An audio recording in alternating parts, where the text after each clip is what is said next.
දවසක් බනට ගිහිල්ලා එනකොට බිත්තියට හේතු කොල්ලා T56 උඩු බැලි අතට බුදි ඌරෝ වාගේ ගොරෝනෝ. ඇයි හොරට කාලා හොර කසිප්පුත් බීලා මෙවුන් පෙරිලා බුදි. වෙන එකෙක් ආවනම් අර කාරගෙන ඉවලා ටට්ටක් ගාලා තිබ්බා ගියා. වගේ අමනයෝ බුදි. මං හීන් සැරේ ගත්තා. හීන් සැරේ අරගෙන අල්මාරියට දැම්මා. මම කාමරේ දාලා මං කාමරේ ලොක් කරගෙන නිදාගත්තා. පාන්දර නැගිට 4 මාට විතර මට ඇහෙනවා දැන් යට තුස්නීම් භාවයෙන් මේ දුවනවා. මම කාමරේ ළඟටත් ආවා. අඳුරුව ඇදලා නෑ වාගේ කියනවා. තාට්ටු කෙරුවා මං ඇරියේ නෑ දොර. මෙවුන් පන්සල පුරා දුවලා ගියා පොලිසියට. ගිහිල්ලා තව සගියෝ 4-5 දෙනෙකුත් අරගෙන මං උදේ අතු ගන්නකොට මේන් එනවා. ඇවිල්ලා කතා බතා නැතුව ඇවිදිනවා පන්සලේ. මම මොකද ඒක හොරාලක් හොයනවා වාගේ. ඔල්මාදේ උදේ පාන්දර. කියනකොට ළඟට ආවා. අපේ හම්දුනනේ ඊයේ අපේ රාලාමිලා දෙන්නෙක් මෙහෙ ඇවිල්ලා ඉඳලා තියෙනවා තුවක්කුවක් නැති වෙලා. මං කොමුණේකෝ රාලාමි ගාව තිබ්බ තුවක්කුව නැති වෙන්නේ කොහොමද? මෙවුන් බුතියගෙන හාඳුනන තුවක්කුව බිත්තියට හේතු කෙරුවා කියන්නේ. මං කිව්වා එහෙනම් අනිකෙන් වෙඩි තියාපිය කියලා. වෙන මොනවද කියන්නේ? මං කිව්වා මාත්මේ බනට ගිහිල්ලා ඇවිල්ලා පාන්දර ආවේ ඕන එකක් කරගනින්න කියලා මං අතු ගෑවා. මං හැබැයි පාන්දරින්ම ඕවාසි මහත්තයාට කෝල් එකක් දුන්න මහත්තයා මෙහෙම එකක් වෙලා තියෙනවා තුවක්කුව අල්මාරියේ තියෙනවා. ඔහෙ නටපුවාවයි කිව්වා මං.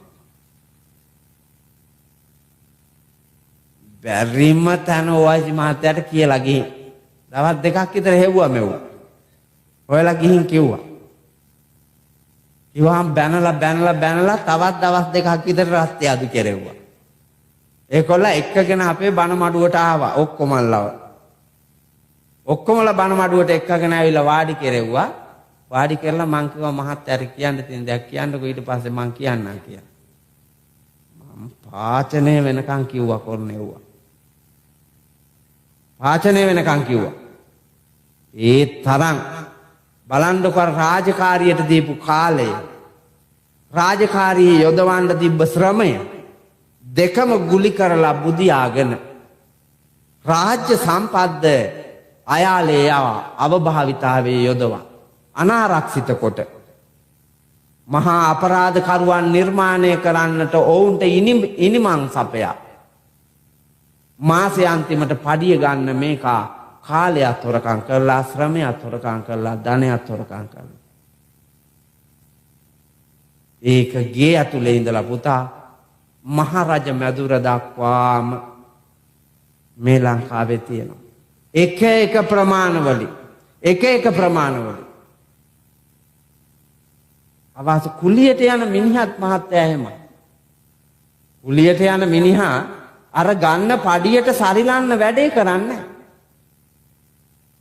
කල්මරමර මග ඇර අර මිනිහාගේ වැඩේ දවසේ එක දවස් 3කට විතර පිරිමහමින් කරමින් විනාශයක් කරනවා. කාලයයි ශ්‍රමයයි ධනයයි තුනම හොරකම් කරනවා. මේ රාජ්‍ය සේවයේ සියලුම පහේ රාජ්‍ය නිලධාරී අත්තලොස්සක් රාජ්‍ය නිලධාරියෝ ඇති තෝරන්න අමාරු තරමට බහුතරයක් රාජ්‍ය නිලධාරියෝ කාලයයි ශ්‍රමයයි ධනයයි තුනම හොරකම් කරනවා. මේ විදිහට අපරාධ කරන මේ භික්ෂු භික්ෂුණී උපාසක උපාසිකා සිව්වනක් පිරිස වෙසන මේ පුණ්‍යවන්ත භූමියේ වසන අපි සැබෑම මිනිසුන් දැයි ඔබ බලන්න. ඔබ ඇත්තටම මේ සිල්පද රකින්නවා. හොඳට බලන්න. බොරුවක් නේද කරන්න කියලා හෘද සාක්ෂියට එකඟවම පිළිගන්න. පිළි අරගෙන නිවැරදි මිනිහෙක් වෙන්න වීර්ය කරන්න.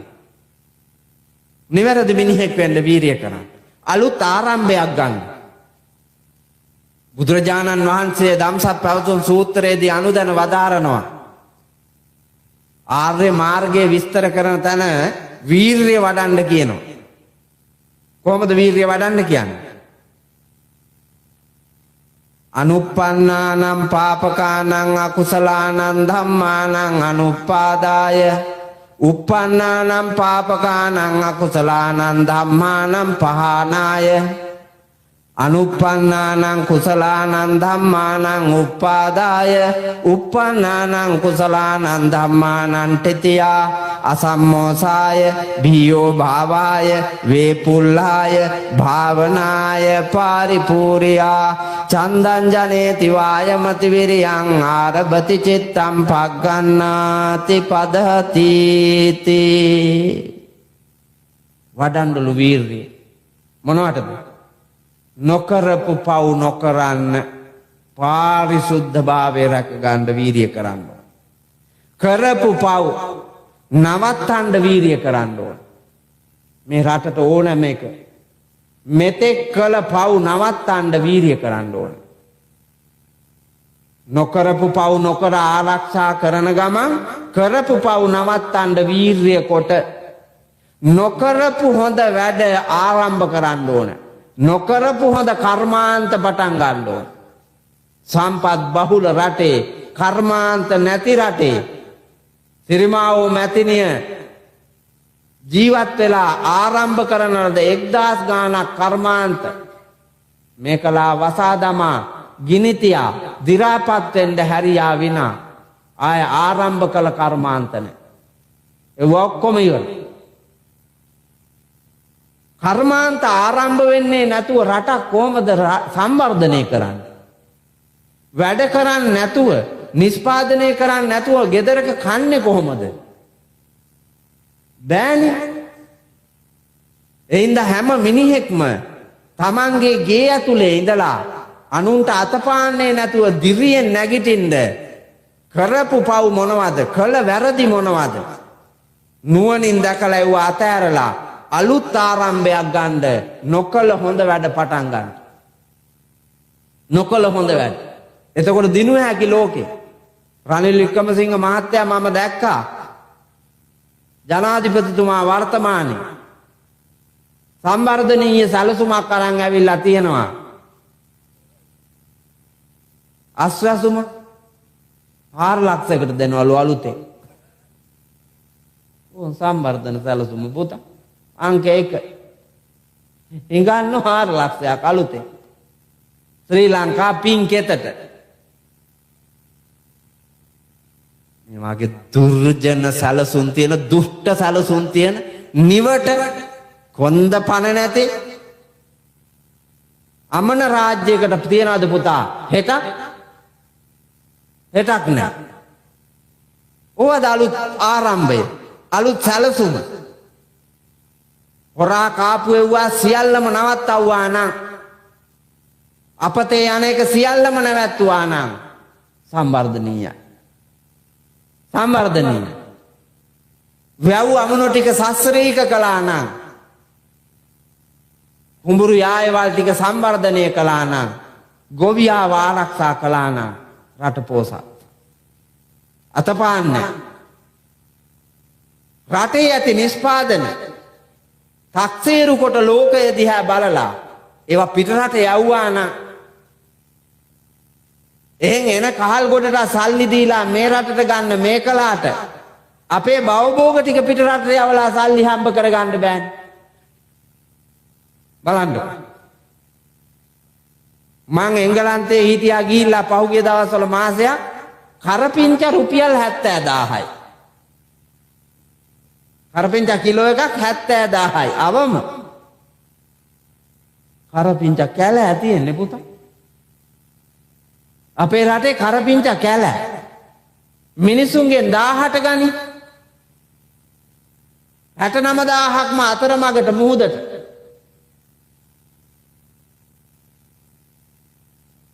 රටේ මිනිහට 1000ක් හම්බෙනවා. ඒ තරම් දැක්මක් නැති පව් જાති.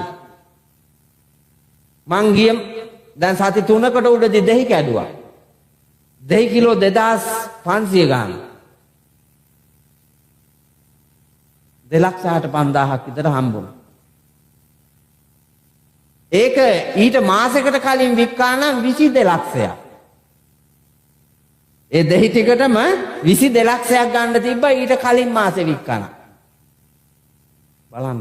22 ලක්ෂයක් වටිනා එක 2,60,000කට දෙන්න මිල දෝලණය වෙලානේ දින 30ක් ඇතුළේ.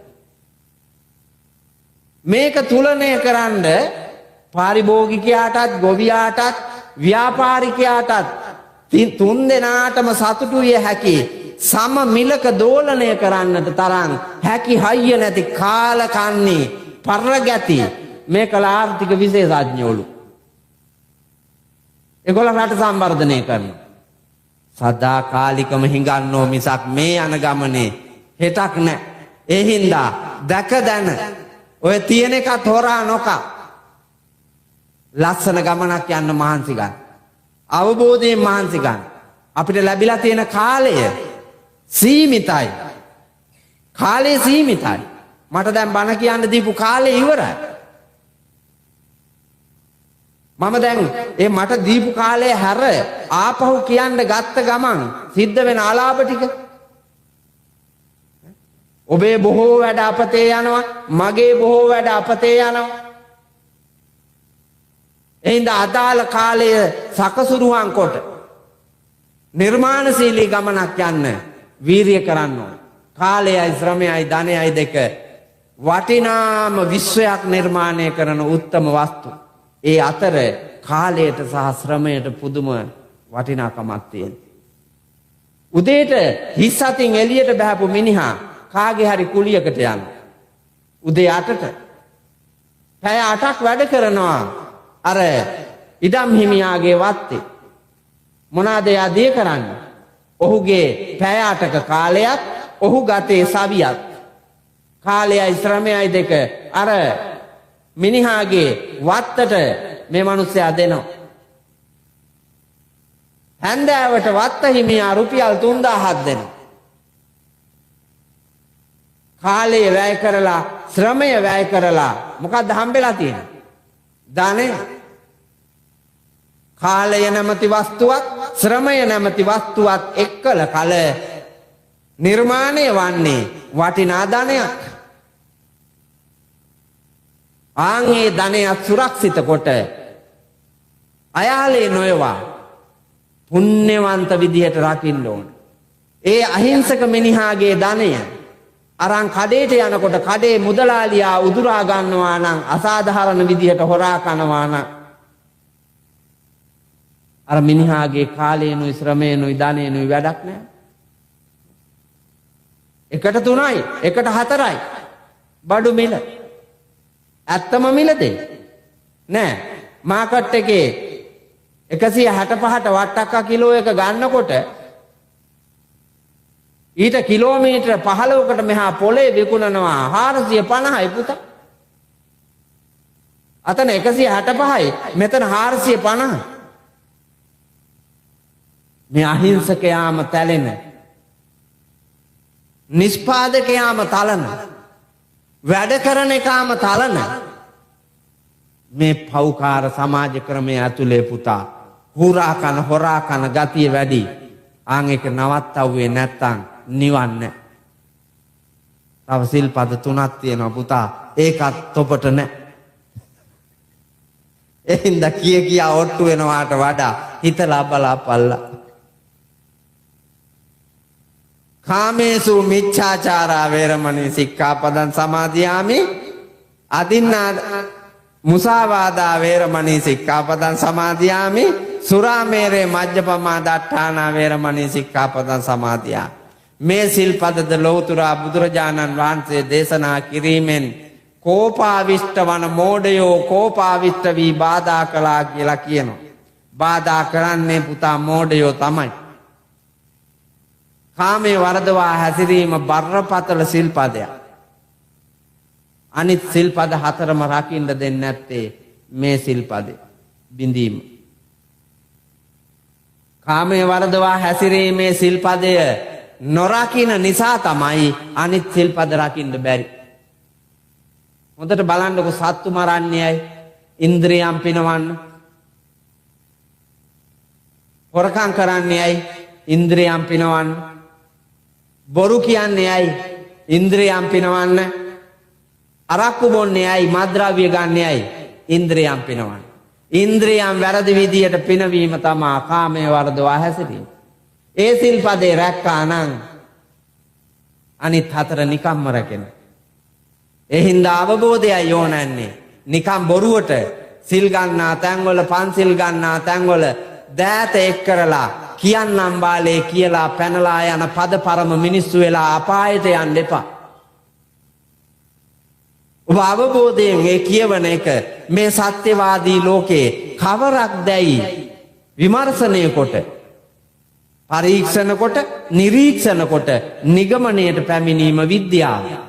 අවිද්‍යාවෙන් දුරු විද්‍යාව ලබාගෙන අවිද්‍යාවෙන් මෝහයෙන් මෝඩකමෙන් වැසී ගිය ලෝකයෙන් එළියට අවුදින් ආලෝකමත් බුද්ධියේ ආලෝකයෙන් ලොව දකින්නට හැකි වරම් පංචශීල ප්‍රතිපත්තිය ගරු කරමින් යන සත්පුරුෂයන් හැටියට ඔබේ ජීවිතය නිර්මාණය කරගෙන මේ වැටී ඇති ශ්‍රී ලංකාව නැවත නගා සිටුවා බිඳී ඇති ශ්‍රී ලංකාව නැවත ඒකාබද්ධ කොට පාපයෙන් වැසී මිරිකී අපාගාමී වන මේ ශ්‍රී ලංකාව නිර්වාණගාමී පුණ්‍යවන්ත දේශයක් කොට හිඟා කන ශ්‍රී ලංකාව සෞභාග්‍යයෙන් සපිරි උත්තම පුණ්‍ය භූමියක් කරන්නට ඔබට පංචශීල ප්‍රතිපත්තිය රකින්නට වරම් නැනනුවන පසක් වේවා වෙත්වා වෙම්වා කියන හැඟීමෙන් සාදු කියලා ප්‍රාර්ථනා කොට